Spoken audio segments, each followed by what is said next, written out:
இது நடக்க கூடாதுன்னு நினைச்சனும் அது என் கண் முன்னாடியே நடக்குது. என்னால எதையுமே தடுத்து நிறுத்த முடியல.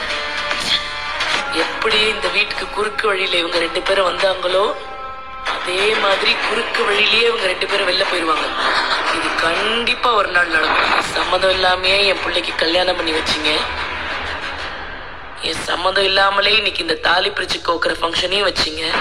நீங்க பண்ண தப்பெல்லாம் நிச்சயமா ஒரு நாள் உணர்வீங்க. இது என் பிள்ளைய ஏமாத்தி கல்யாணம் பண்ணிருக்கா.